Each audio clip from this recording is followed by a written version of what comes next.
নিকটবর্তী, সে অতীত ছেড়ে দিয়ে, গুনাহ ছেড়ে দিয়ে, পাপ ছেড়ে দিয়ে সে কি ভালো মানুষের নিকটবর্তী হয়েছে নাকি খারাপ মানুষের নিকটবর্তী হয়েছে? রাস্তা মেপে দেখা গেল সে ভালো মানুষের নিকটবর্তী। ফেরেশতা রায় দিয়ে দিলেন যেহেতু তার সম্পর্ক ভালোর দিকে, নিকটবর্তী সে ভালো মানুষের, এই জন্য তার রূহটা আল্লাহর জান্নাতে, আল্লাহর জান্নাতের ফেরেশতারা নিয়ে যাবে।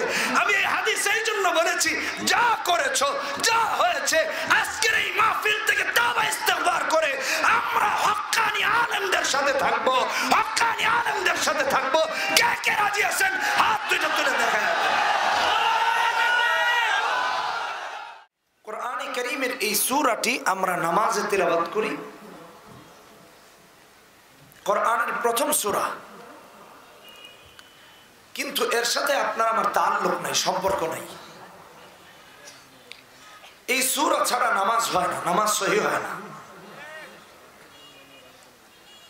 এই সূরা হাকিকত বুঝেনি দেখে আজকে ইসলামের বিরুদ্ধে অবস্থান করে।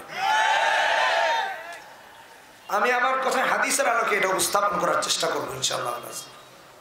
হাকিকত বুঝেনি, হাকিকত বুঝলে দ্বীনের বিরুদ্ধে আচরণ করতো না। এটা তো কোরআনের প্রাথমিক নলেজ। অনেক ছেলেরা, ছোট্টখাটো বাচ্চারা দেখবেন, ছোটখাটো বাচ্চারা দেখবেন কথা বলতে পারে না, সূরা ফাতিহা পারে, মানে এটা পানির মতো। আমাদের এখানে এমন একটা সিঙ্গেল পার্সন, কোন ব্যক্তি নাই যে কিনা সূরা ফাতিহা পারে না। কথা বলেন ঠিক কিনা বেটা? নিঃসন্দেহে সত্য। কিন্তু এই সূরার হাকিকত বুঝেনি, এই জন্য এখন সমস্যা। হাকিকত বুঝলে কোনোদিনও এটা করতো না, কোনোদিনও না। আমি সংক্ষেপে সূরাটির পরিচয় তুলে ধরি। এই সূরাটার প্রথম পরিচয় হলো, এই সূরাটি কোরআনে কারীমের প্রথম পারার প্রথম সূরা। দ্বিতীয় হলো 114টির প্রথম সূরা। তৃতীয় পরিচয় হলো সূরাটি মাক্কি।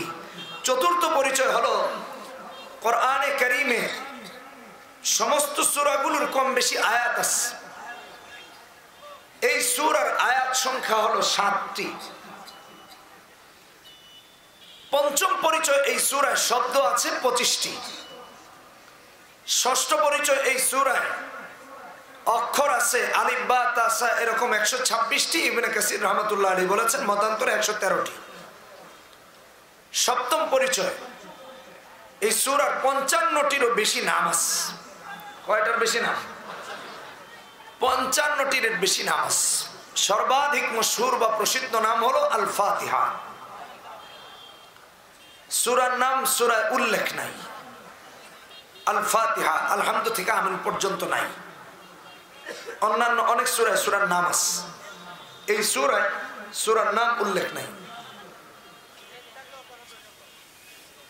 কোরআনে কারীমের এই সূরাটি এত গুরুত্বপূর্ণ। নামাজ আরম্ভ হয় এই সূরা দিয়ে, কোরআনে হাকিমও আরম্ভ হয়েছে এই সূরা দিয়ে। হাদিসের মধ্যে এই সূরাকে উম্মুল কিতাব বলা হয়েছে, উম্মুল কোরআন বলা হয়েছে, সাবউল মাসানি বলা হয়েছে, কোরআনুল আযীম বলা হয়েছে। তার কারণ হলো পুরো কোরআনে কারীমে যা আছে আল্লাহ সুবহানাহু ওয়া তাআলা এই সূরার ভিতরে প্যাকেট আকারে ঢুকিয়ে দিয়েছেন। পুরো কোরআনে কারীমের দুটি বিষয় পুরো কোরআনে কারীমের মাকসাদ আর উদ্দেশ্য বান্দাদের জন্য। তার মধ্যে একটা হলো ঈমান, আরেকটা হলো আমলে সালেহ। একটা হলো ঈমান, আরেকটা হলো আমলে সালেহ। বান্দা যখন ঈমানদার হয়ে যায় আর আমলে সালেহকারী হয়ে যায়, অর্থাৎ সৎকর্মশীল হয়ে যায়, আল্লাহ সুবহানাহু ওয়া তাআলা তার নামটা জান্নাতের মধ্যে লিখে দেন। তার ঠিকানা জান্নাত হয়ে যায়, সে আল্লাহ তাআলার জান্নাতুল ফিরদাউসের অধিবাসী হয়ে যায়। শুধু তাই না, এই সূরাটা এত গুরুত্বপূর্ণ। এই সূরা ছাড়া নামাজ হয় না, এই সূরা ছাড়া নামাজ হয় না। এই সূরা অশুদ্ধ তো নামাজ অশুদ্ধ। কোরআনে কারীম আল্লাহ তাআলা এই সূরা দিয়ে আরম্ভ করেছেন, নামাজ আরম্ভ হয় এই সূরা দিয়ে। এই সূরাটি এত গুরুত্বপূর্ণ। আমি নবীজির একটা হাদিস আপনাদের সামনে উপস্থাপন করতে চাই। তিরমিজির হাদিস 3115 নম্বর হাদিস। এই সূরাটি কত গুরুত্বপূর্ণ একটু বোঝানোর জন্য, সমসাময়িক প্রেক্ষাপট নিয়ে কথা বলার জন্য এই তাফসীরুল কোরআন বিল হাদিস, অর্থাৎ এই সূরার তাফসীর রাসূলের হাদিস দিয়ে করার জন্য এই হাদিসটি এনেছি। তিরমিজির হাদিস 3115 নম্বর হাদিস। সাহাবী কারিউল কুররা উবাই ইবনে কাব, কারীদের মধ্যে যিনি প্রধান, কারীদের মধ্যে যিনি শ্রেষ্ঠতম, কারীদের মধ্যে যিনি অন্যতম, উবাই ইবনে কাব রাদিয়াল্লাহু তাআলা আনহু সালাত আদায় করছেন, তিনি নামাজে মগ্ন। নবীজি গিয়ে ডাক দিয়েছেন উবাই ইবনে কাব রাদিয়াল্লাহু তাআলা আনহু চিন্তা করলেন, আমি তো একদিকে নামাজে, আরেকদিকে আমাকে আমার রাসূল ডাকছেন, আমার হাবিবুল্লাহ ডাকছেন, আমি কিভাবে রাসূলের ডাকে সাড়া দেই? আবার আমি তো নামাজে, কিভাবে নামাজ ভঙ্গ করে রাসূলের জবাব দেই? তিনি জবাব দিলেন না। নামাজ শেষ করে রাসূলের দিকে দ্রুত গতিতে গিয়ে হাজির হয়ে গেলেন। আসসালামু আলাইকা ইয়া রাসূলুল্লাহ, হাদিসের কথা বলছি। সালাম দিলেন। নবীজি জবাব নিয়েছেন ওয়া আলাইকাস সালাম। নবীজি পাল্টা প্রশ্ন করেছেন, মা মানাআকা ইয়া উবাই আন তুজিবানি ইয দাউতুক। উবাই রে, তোমাকে তো আমি ডাকলাম, তুমি কেন আমার ডাকে সাড়া দিলে না? কিসে তোমাকে আমার ডাকে সাড়া দিতে বাধা দিয়েছে?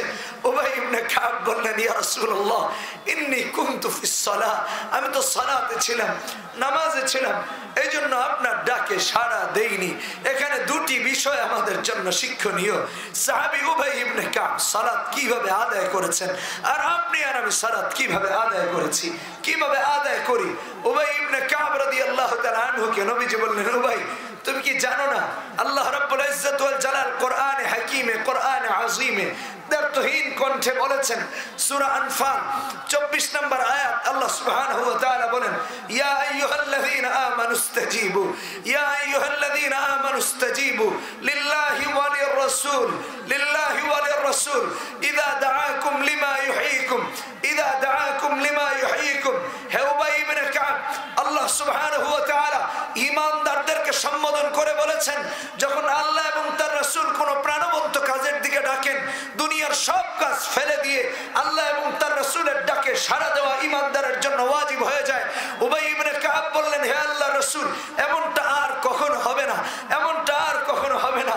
নবীজি বললেন, উবাই, তুহিব্বু আন উআল্লিমাকা সূরাতান লাম ইয়ানজিল ফিত তাওরাত ওয়ালা ফিল ইনজিল ওয়ালা ফিজ জাবুর ওয়ালা ফিল কুরআন মিসলুহা।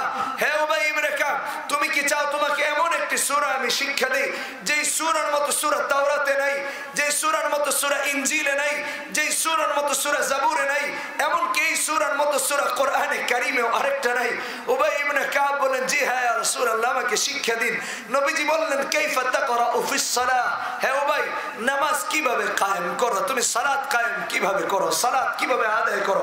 তিনি বললেন, ইয়া রাসূলুল্লাহ, আমি তো উম্মুল কিতাব তথা সূরা ফাতিহা পড়ি। নবীজি আল্লাহর নামে শপথ করে বলছেন, উম্মত কি এই দরদ, উম্মত কি রাসূলের এই কসম, উম্মত কি সূরা ফাতিহার হাকিকত, উম্মত কি সূরা ফাতিহার উদ্দেশ্য বুঝবে কিনা আমার জানা নাই। তবে রাসূলুল্লাহ সাল্লাল্লাহু আলাইহি ওয়াসাল্লাম বলছেন, ওয়াল্লাযী নাফসি বিয়াদিহি মা উনজিলাত ফিত তাওরাত ওয়ালা ফিল ইনজিল ওয়ালা ফিজ জাবুর ওয়ালা ফিল কুরআন মিসলুহা ওয়া ইন্নাহা সাবউল মাথানি ওয়াল কুরআনুল আযীম ওয়াল কুরআনুল আযীম। উবাইরে, ওই সত্তার কসম করে বলছি, এই হাদিস তিরমিজিতে এখনো আছে 3115 নম্বর হাদিস। আজকে উম্মত সূরা ফাতিহার গুরুত্ব বুঝবে দূরের কথা, উম্মত সূরা ফাতিহার হাকিকত বুঝবে দূরের কথা।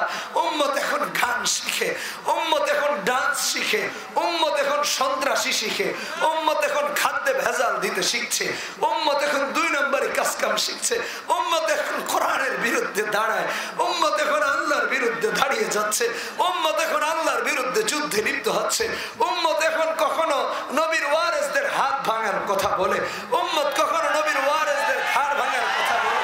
উম্মতকে আল্লাহ রাসূল সাল্লাল্লাহু আলাইহি ওয়াসাল্লাম কসম করে হাকিকত বোঝাচ্ছেন, গুরুত্ব বোঝাচ্ছেন, আর উম্মত কোন দিকে দৌড়াচ্ছে।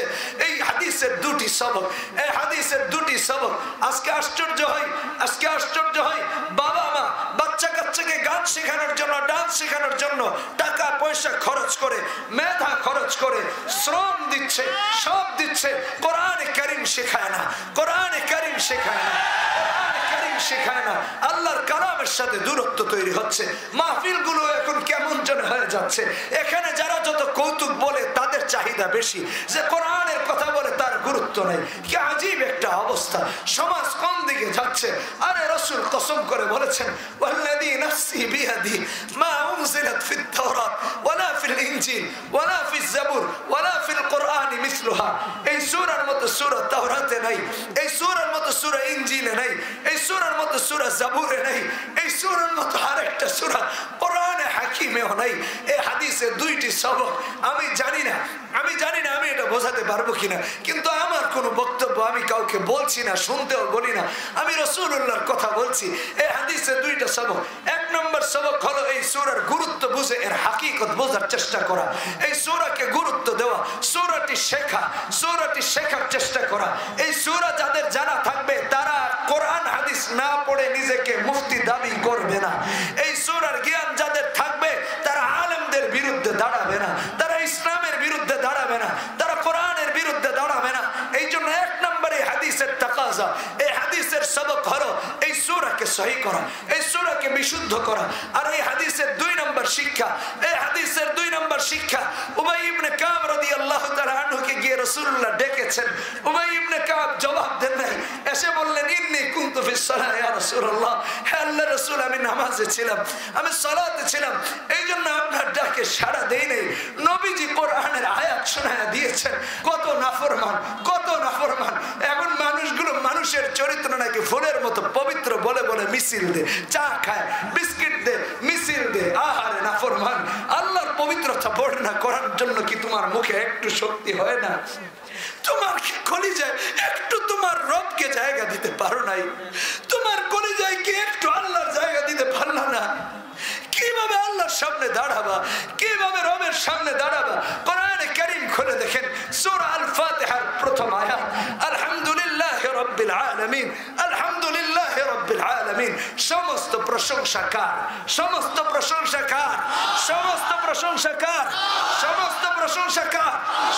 একমাত্র আল্লাহর, আল্লাহর প্রশংসা সব। কেন?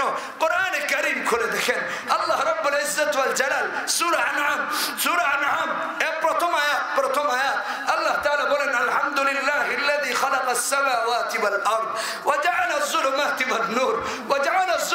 ওয়ান নূর সুম্মা আল্লাযীনা কাফারু বিরাব্বিহিম ইয়াদিলুন। আরে ভাই, আকাশটা সে বানিয়েছে, আল্লাহ বানিয়েছেন, তার নিচে আমরা থাকি। জমিনটা তিনি বানিয়েছেন, যার উপরে আপনি আর আমি থাকি।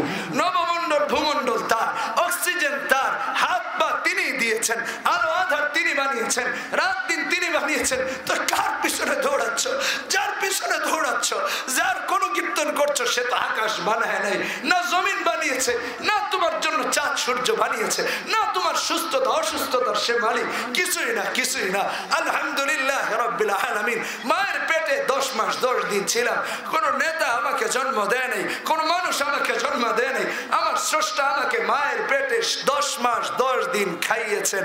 কেউ পেট কেটে ভেতরে খাবার পৌঁছায় দেয় নাই, আল্লাহ তাআলা দিয়েছেন। এই জন্য আমাদের মুসলিম মিল্লাতের পিতা হযরত ইব্রাহিম আলাইহিস সালাতু ওয়াস সালাম, সূরা ইব্রাহিম, সূরার নাম ইব্রাহিম, কোরআন খুলে দেখে নিন, আছে কোরআনে, বানোয়াট বলছি না, আমার বক্তব্য না। আল্লাহ সুবহানাহু ওয়া তাআলা কোট করে দিয়েছেন সাইয়্যিদুনা ইব্রাহিম আলাইহিস সালাতু ওয়াস সালামের বক্তব্য। তিনি ইসমাঈল আর ইসহাককে লাভ করার পর আল্লাহর কাছে শুকর আদায় করে বলেছিলেন, আলহামদুলিল্লাহিল্লাযী ওয়াহাবা লি আলাল কিবারি ইসমাঈল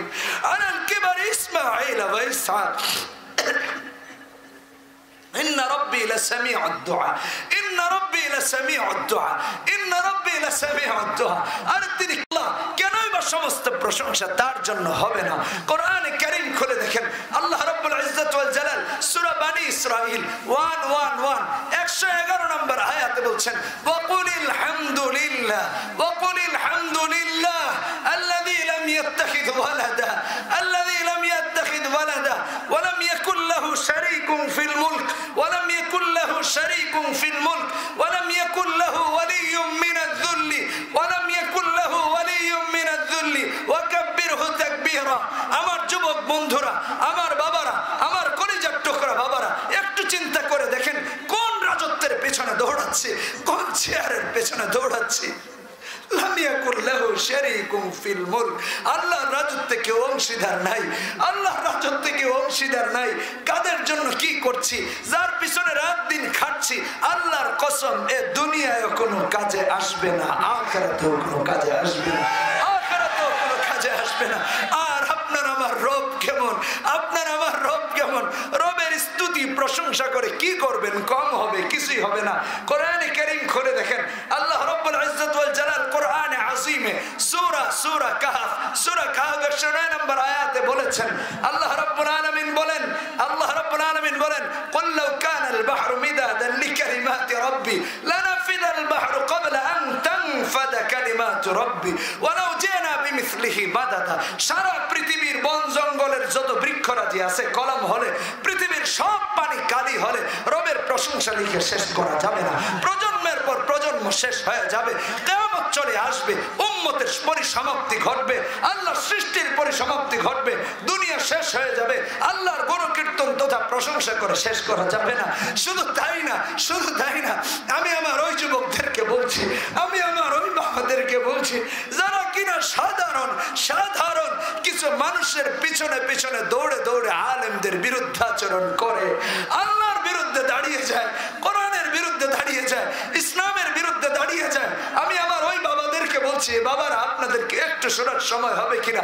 আমার বক্তব্য না, রাফি বিন মনিরের বক্তব্য না, নবীজির কথা, ইবনে মাজার হাদিস 3933 নম্বর হাদিস।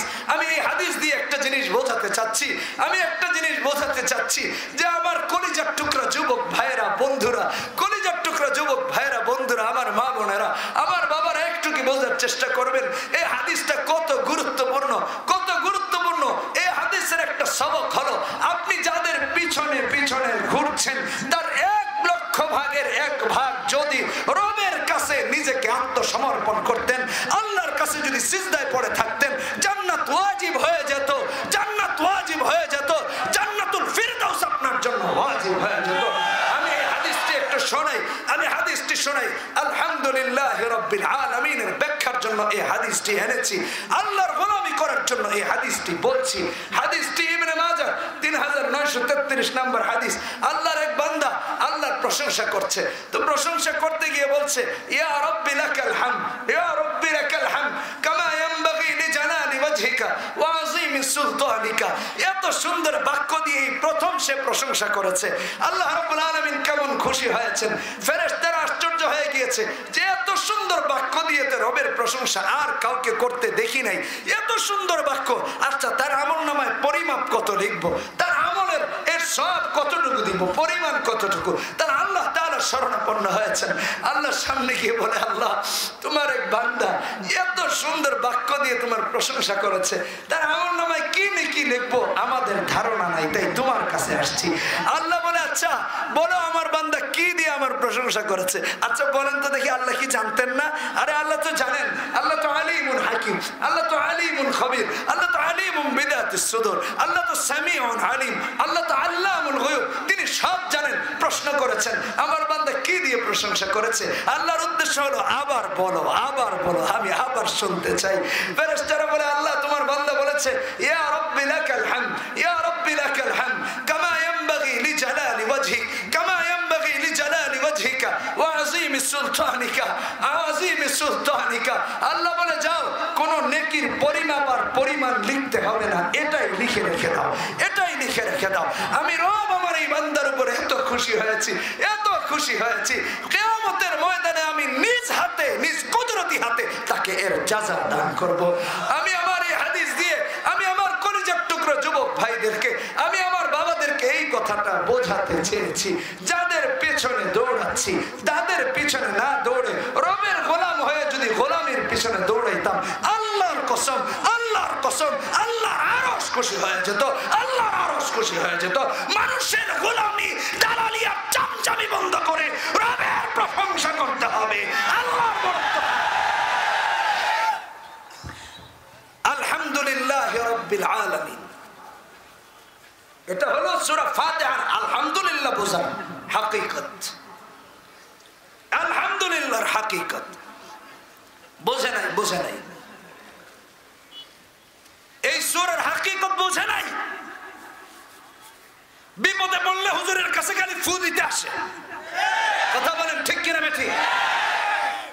আরে ভাই, আলেম ওলামারা শুধু আপনার বাচ্চা হয় না তার তাকবীর দেওয়ার জন্য নয়, বিপদে পড়েছেন তার ফু দেওয়ার জন্য নয়। আলেম ওলামারা শুধু কোরআন দিয়ে ঝাড়ফুঁক করার জন্য নয়, কোরআনের প্রতিটা অক্ষর, শব্দ, আয়াত বাস্তবায়ন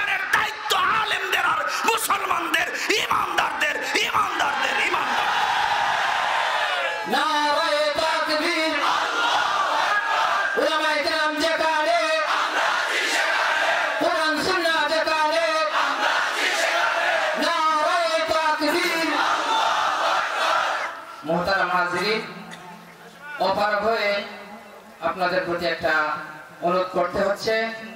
আমাদের পিছনে অনেক মুমিন মুসলমান ভাই ওয়াজ শুনতে পারছে না, মেহেরবানি করে যার সামনে যতটুকু ফাঁকা জায়গা আছে মেহেরবানি করে এই 1-1.5 ঘন্টা সময়ের জন্য আমরা ফাঁকা জায়গাটি পূরণ করে পিছনে মুসলমান ভাইদের জন্য ওয়াজ শোনার সুব্যবস্থা করে দেই।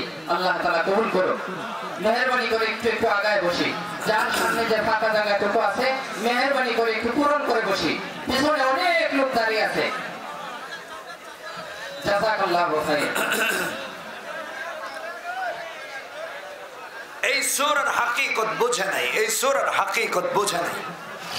আওয়াজ হবে না, আওয়াজ হবে না, চুপচাপ আগায় বসেন, কোনো আওয়াজ করা যাবে না।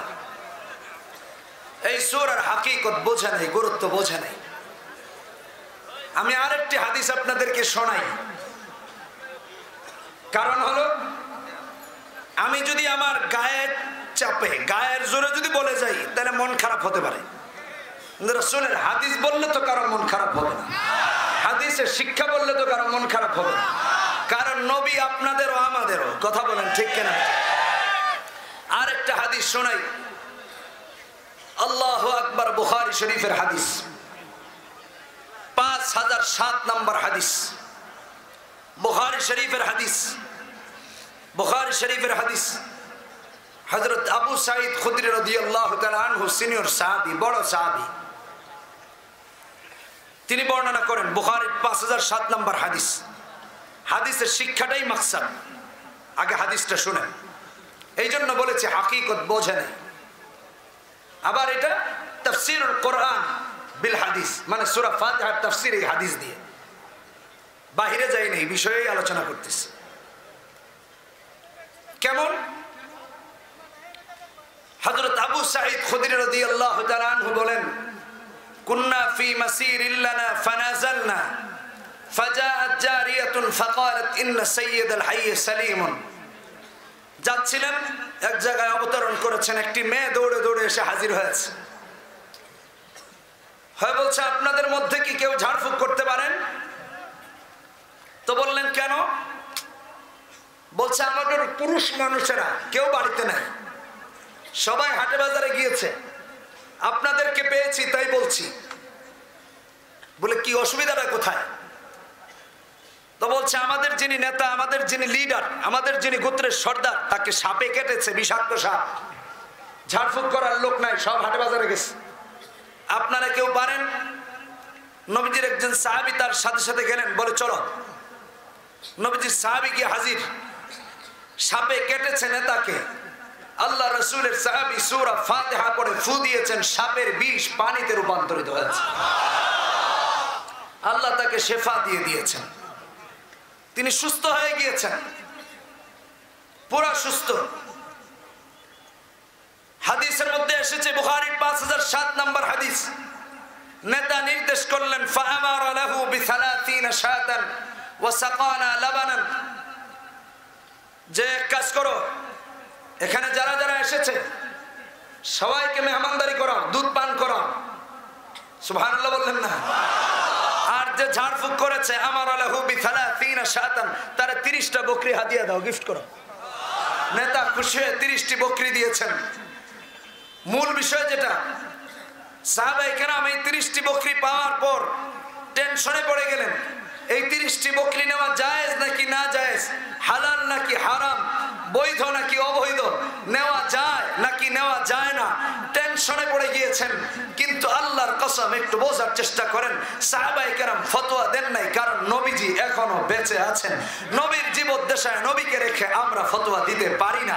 অথচ সাহাবায়ে কেরাম কত বড় মাপের, রাসূলের পরে যাদের স্থান, উম্মতের সমস্ত মানুষগুলো যদি এক হয়, এক পাল্লায় রাখা হয়, একজন সাহাবীর জুতা রাখলেও তার সমান হবে না, তার সমান হবে না। একজন সাহাবীর মর্যাদা এত বেশি, একজন সাহাবীর মর্যাদা এত বেশি। সাহাবায়ে কেরাম ফতোয়া দেন নাই, সাহাবায়ে কেরাম ব্যক্তিগত মত উপস্থাপন করেন নাই। সাহাবীরা বলেছেন, চলো রাসূলের কাছে যাই, আমাদের মদিনায় রাসূলুল্লাহ সাল্লাল্লাহু আলাইহি ওয়াসাল্লাম আছেন। সবাই মদিনায় গিয়ে হাজির হলেন, সবাই মদিনায় চলে গেলেন। নবীজির কাছে গিয়ে উপস্থাপন করা হলো, হে আল্লাহর রাসূল সাল্লাল্লাহু আলাইহি ওয়াসাল্লাম এই ঘটনা ঘটেছে, 30টি বকরি পেয়েছি, এই 30টি বকরি কি এখন নেওয়া জায়েজ নাকি না জায়েজ, হালাল নাকি হারাম, বৈধ নাকি অবৈধ, আমরা কি করতে পারি? সাহাবায়ে কেরাম রাসূলের কাছে গিয়ে হাজির হলেন।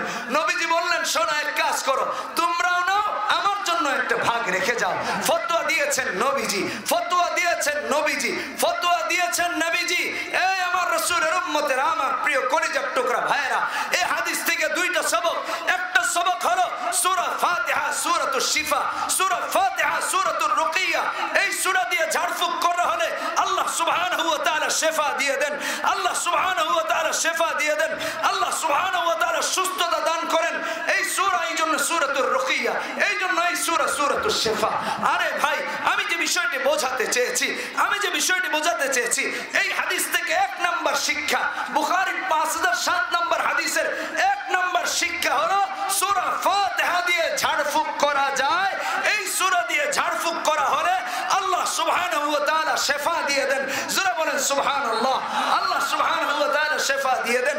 আর 2 নাম্বার শিক্ষা হলো সাহাবায়ে কেরাম 30টি বকরি পাওয়ার পর নিজেরা ফতোয়া দেন নাই, কারণ এখনো মদিনায় রাসূল বেঁচে আছেন। আমি স্পষ্ট ভাবে বলছি, আমি দায়িত্বহীন কণ্ঠে বলছি, উম্মতের হক্কানি উলামায়ে কেরাম জীবিত আছেন, নবীর ওয়ারিসরা জীবিত আছেন। নবীর ওয়ারিসদের ডিঙ্গায়া মূর্খরা ফতোয়া দিতে পারে না।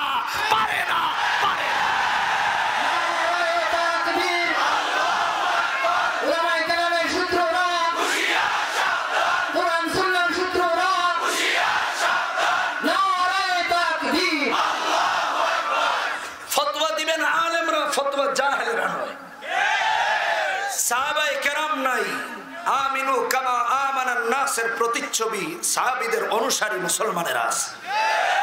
নবী নাই, নবীর ওয়ারিসগণ আছেন। আল উলামা ওয়ারাসাতুল আম্বিয়া, সব নবীদের ওয়ারিস। ফতোয়া আলেমরা দিবেন। যারা মসজিদের সামনে উষ্টা খায়াও পড়েন নাই, আপনাদের দেয়ার বিষয় না।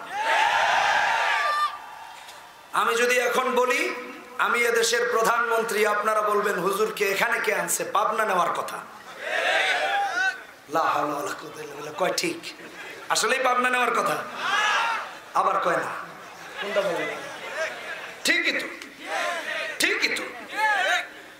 তো আমি যদি আমার জায়গা থেকে প্রধানমন্ত্রী দাবি করি, তাহলে যেমন আমার পাবনার টিকিট ফ্রি, যারা আলেম না হয় আলেম দাবি করে তাদেরকেও পাবনায় পাঠানোর ব্যবস্থা করা হয়। যার যে কাজ তাকে সেটা করতে দেন।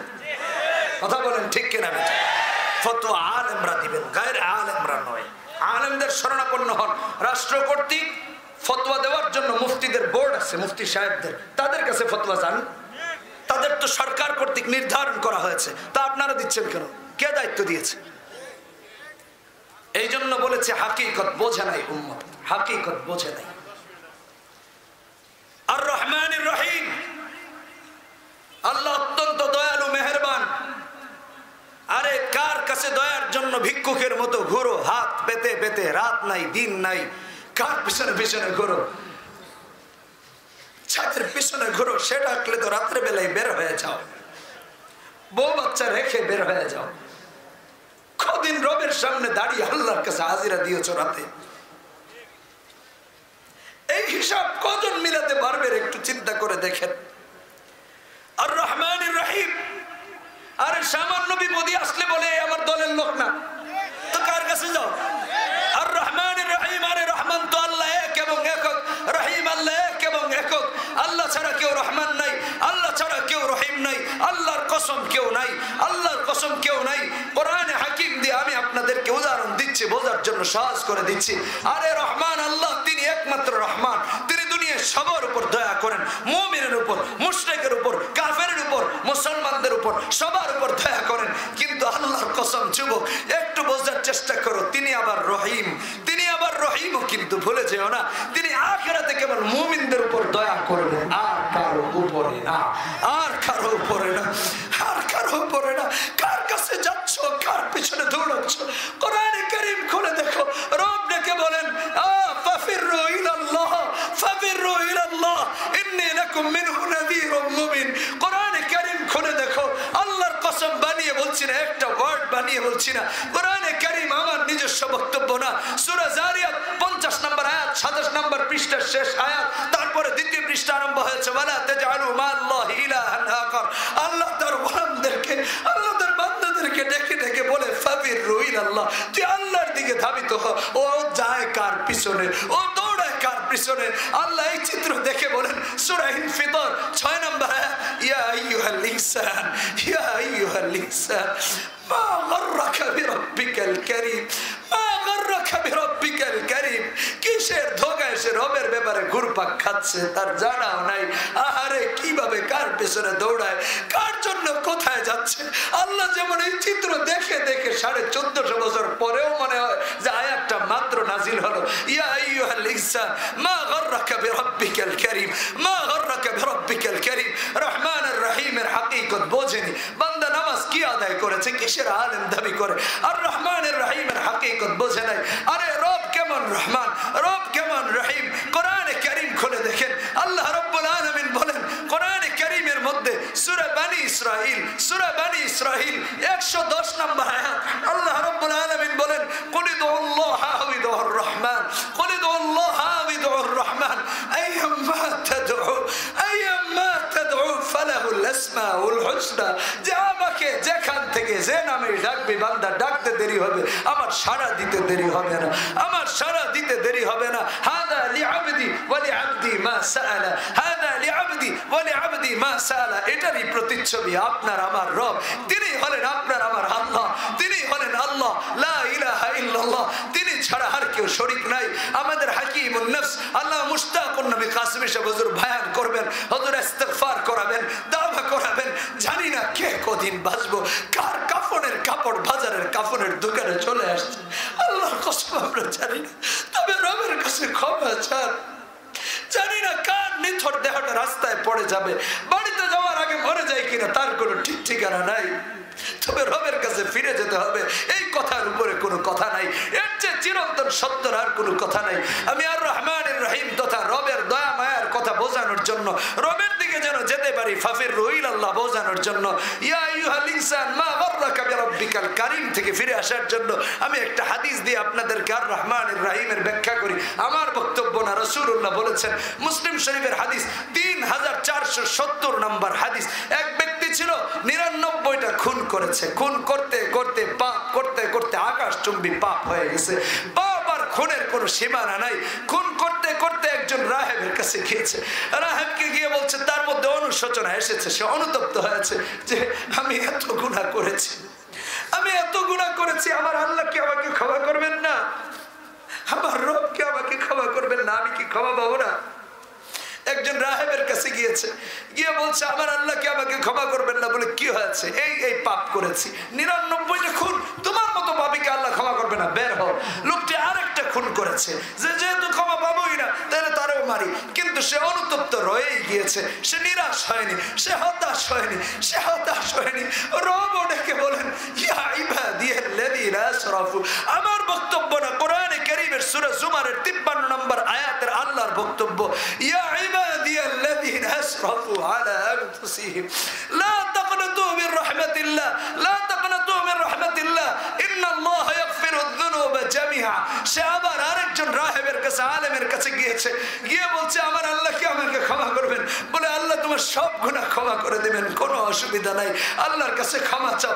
আল্লাহ বলেছেন লা তাকনাতু মির রাহমাতিল্লাহ, আল্লাহ বলেছেন লা তাকনাতু মির রাহমাতিল্লাহ, রবের কাছে ক্ষমা চাও। সে তওবা করেছে, ইস্তিগফার করেছে, আল্লাহর ওলির কাছে তওবা ইস্তিগফার করে কামেল মুমিন হয়েছে। আলেম তথা রাহেব তাকে দাওয়াত দিলেন, তুমি যে এলাকায় থাকো ওই এলাকার মানুষেরা ভালো না, ওই এলাকার লোকেরা ভালো না, এক কাজ করো তুমি ভালো মানুষের এলাকায় যাও, তাহলে সৎ স্বর্গ তোমাকে আল্লাহর জান্নাত পর্যন্ত নিয়ে পৌঁছাবে, খারাপ মানুষের সঙ্গী হয়েও না। এই জন্য আমি এই হাদিসের আরেকটা সবক বোঝানোর জন্য এই হাদিসটি বলেছি, আর আর রহমানের রহিমের হাকিকত বোঝাচ্ছি। আমার কলিজার টুকরা ভাইয়েরা, আমার কলিজার টুকরা বাবারা, যুবককে বললেন তাওবা ইস্তিগফারের পরে তুমি ওই এলাকার দিকে যাও, ওই এলাকার মানুষগুলো ভালো, ওই এলাকায় ভালো মানুষেরা থাকে, ওই দিকে রওনা করলো, ওই দিকে রওনা করলো। পথি মধ্যে আজরাইল এসে হাজির, জান কবজ হয়ে গেছে, জান কবজ হয়ে গেছে। নিথর দেহটা মাটিতে পড়ে রইল, নিথর দেহটা মাটিতে পড়ে রয়েছে, নিথর দেহটা মাটিতে হয়েছে, জান্নাতের ফেরেশতারা রূহটা জান্নাতে নেওয়ার জন্য এসে হাজির হয়েছেন, জাহান্নামের ফেরেশতারা রূহটা জাহান্নামে নিয়ে যাওয়ার জন্য হাজির হয়ে গিয়েছেন। আল্লাহু আকবার, আল্লাহু আকবার। আল্লাহ তাআলা আরেকজন ফেরেশতাকে বিচারক হিসেবে পাঠিয়ে দিয়েছেন, যাও তুমি বিচার দিয়ে আসো। উভয় তার কাছে বিচার নালিশ করলো যে এই ঘটনা হয়েছে, এই লোক 100টা খুন করেছে, একটাও নেক আমল করে নাই, রূহটা জাহান্নামে নিতে আসছি। জান্নাতের ফেরেশতারা বলছে এই লোকটা এইমাত্র তাওবা ইস্তিগফার করে ভালো মানুষের এলাকার দিকে রওনা হয়েছে, তার রূহটা এই জন্য জান্নাতে নিয়ে আসছি, একটাও গুনাহ করে নাই। ফেরেশতা রায় দিয়ে দিলেন, আল্লাহর রায়, এই এক কাজ করো, এই লোকটার সম্পর্ক কি ভালো মানুষের নিকটবর্তী না খারাপ মানুষের নিকটবর্তী? সে অতীত ছেড়ে দিয়ে, গুনাহ ছেড়ে দিয়ে, পাপ ছেড়ে দিয়ে সে কি ভালো মানুষের নিকটবর্তী হয়েছে নাকি খারাপ মানুষের নিকটবর্তী হয়েছে? রাস্তা মেপে দেখা গেল সে ভালো মানুষের নিকটবর্তী। ফেরেশতা রায় দিয়ে দিলেন যেহেতু তার সম্পর্ক ভালোর দিকে নিকটবর্তী, সে ভালো মানুষের, এই জন্য তার রূহটা আল্লাহ জান্নাতে, আল্লাহ জান্নাতের ফেরেশতারা নিয়ে যাবে। আমি এই হাদিস এই জন্য বলেছি, যা করেছো, যা হয়েছে, আজকের এই মাহফিল থেকে তাওবা ইস্তিগফার করে আমরা হক্কানি আলেমদের সাথে থাকবো।